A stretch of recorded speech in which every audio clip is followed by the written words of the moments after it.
veiligheidsregio waarschuwt voor de gevaren van olifantengras. Maar het is zo populair, want heel makkelijk. Als het droog is, dan groeit het. Als het nat is, dan groeit het. Kan wel eens iets schillen in opbrengst, maar we hebben geen oogstproblemen. En verder in deze uitzending. Tweede moordverdachte opgepakt. En bekendste kunstgalerie sluit.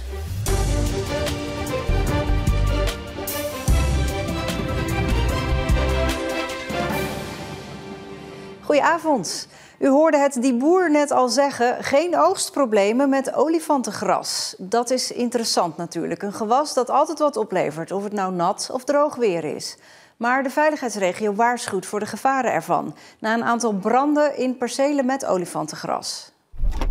Bij boer Wim Westerbeke in Vogelwaarde is de oogst al binnen. Hier ligt 4 hectare aan olifantengras opgeslagen, maar dan wel in kleine stukjes. Wij hebben een vleeskuikenstal en dan gebruiken we het als strooisel. En de rest gaat weg voor papier, voor peperpotjes, wc-papier wordt ervan gemaakt. Het kan gebruikt worden als brandstof voor een kachel te verwarmen. Het is eigenlijk een mooi bio-based product. En daarom tegenwoordig een populair gewas om te telen. Wim verbouwt het samen met zijn broer al bijna 10 jaar op stukken grond waar hij niet zo makkelijk aardappelen of uien op kan zetten. Omdat het te nat is of omdat hij er niet zo makkelijk met machines bij kan komen. Wanneer heeft u dit nou geoogst? De percelen olifantengras die worden altijd geoogst eind maart, begin april. En nu groeit het alweer zo hard? En nu groeit het alweer zo hard, ja. En als het straks half juli is, dan is het weer al minimaal 2 meter hoog of nog hoger. In die lengte zit nou juist het gevaar. Een paar weken geleden ging het hier nog mis in de polder van Biervliet. Een akker van 10.000 vierkante meter met olifantengras ging in vlammen op. Hij verliep heel snel. Dus hij is aan de ene kant eigenlijk begonnen richting deze hoek. En toen vrij snel naar de bebouwing daar, richting de boerderij. Dat was dan wel even spannend. Dat was zeker een spannend moment binnen de brandweer. We moesten er even volop inzetten om gewoon hem daar tegen te houden. Uiteindelijk bleef het woonhuis gespaard, maar het had ook anders kunnen aflopen. Daarom roept de brandweer op om alert te blijven. De hoogte van het gras is eigenlijk dusdanig van belang dat er vlammen kunnen opkomen te staan van 2 tot 2,5 keer de hoogte van het gewas zelf. En die hittestraling is dusdanig heftig dat je eigenlijk wil dat er wat afstand gecreëerd wordt. Dus je zou het liefst natuurlijk een vrije zone hebben tussen de gevaren waar die over kan slaan en het gras op zich. Ik denk dat dat niet verkeerd is. Kijk, de tijdsperiode dat het in brand kan vliegen is in mijn beleving kort. Dat is net richting de oogst dat het aan het afsterven is en het blad staat erop. Kijk, je ziet ook dit blad en dat is erg brandbaar. Dus wat dat betreft, om het niet te kort bij gebouwen te zetten, kan ik wel ondersteunen. Houdt u daar zelf ook rekening mee? Wij hebben daar geen rekening mee gehouden. Puur uit het feit dat de percelen waar wij het geteeld hebben allemaal van de gebouwen af liggen. Maar er is niet over nagedacht. De mogelijke gevaren wegen volgens hem niet op tegen de voordelen van het telen van olifantengras. Dus blijft het hier voorlopig naast de suikerbieten, uien en aardappelen staan. Als het droog is, dan groeit het. Als het nat is, dan groeit het. Kan wel eens iets schillen in opbrengst, maar we hebben geen oogstproblemen. Het saldo ligt niet overdreven hoog, maar je kunt er wel wat aan verdienen. Ja, zou u niet helemaal over willen schakelen op olifantengras? Ja, maar dan ben ik geen boer meer. Dus dat gaan we nog even niet doen. De politie heeft een tweede verdachte aangehouden voor de dodelijke schietpartij in Vlissingen op de Viesodeweg. Een man uit Goes werd doodgeschoten, een Mexicaanse man raakte zwaar gewond. Er is nu een 30-jarige man opgepakt in Zeist. Eerder werd een man uit Vlaardingen gearresteerd. De politie vermoedt dat de schietpartij te maken had met een uit de hand gelopen ruzie over een partij harddrugs. De woonkamer van Bianca in Sint-Kruis is bijna een speelgoedwinkel. Er worden rugzakjes ingepakt voor kinderen in asielzoekerscentra.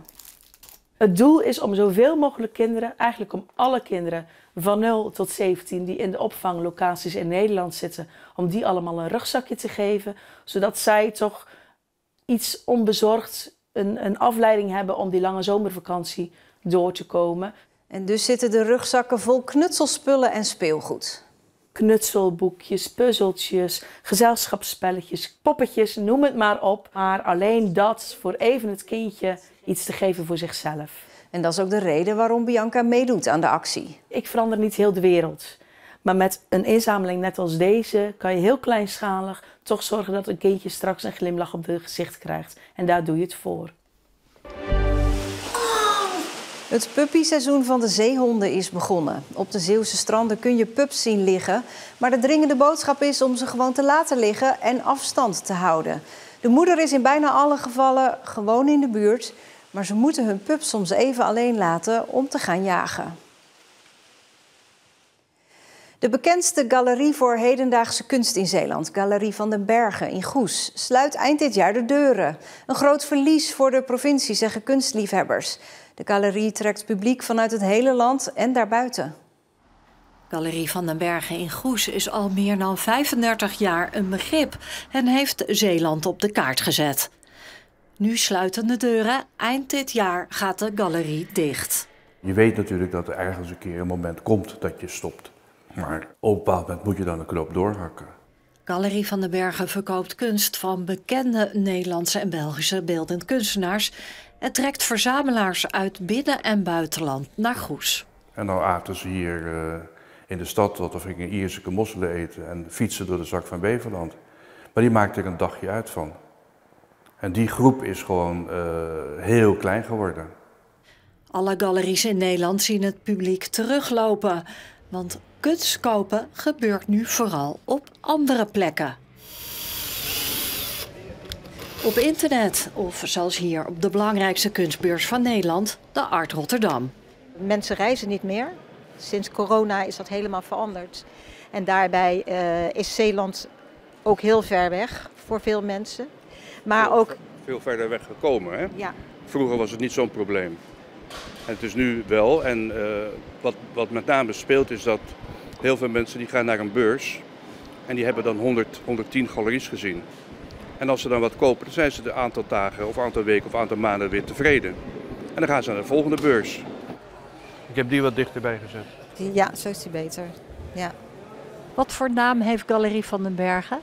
Een goede naam, want als ik zeg van als men vraagt bij welke galerie zit je, dan zeg ik Van den Bergen, oh ja, dan weet ze eigenlijk al meteen wel over welke galerie het gaat. En dan noemen ze ook wel een aantal andere kunstenaars van de galerie op. Dus ik denk dat dat wel een prima naam heeft, ja. Helpt u dat? Ja, tuurlijk, ja. Hangt het een beetje goed? Het hangt heel goed. Ja, het is een echte, wat wij dan Van den Bergen stand noemen.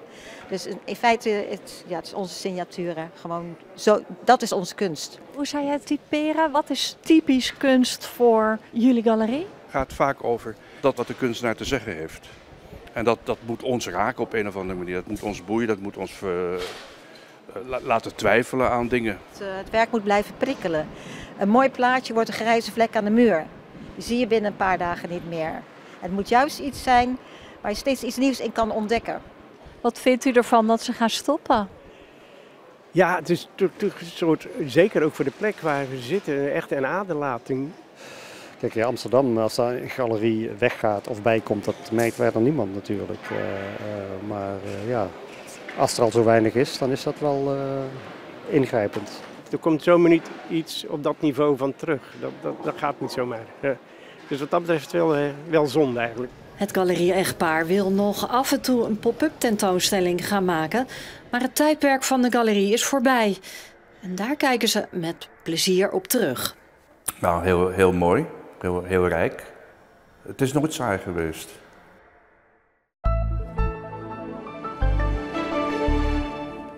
Het begon vandaag al regenachtig. In de loop van de dag werd het steeds natter en er stond aardig wat wind.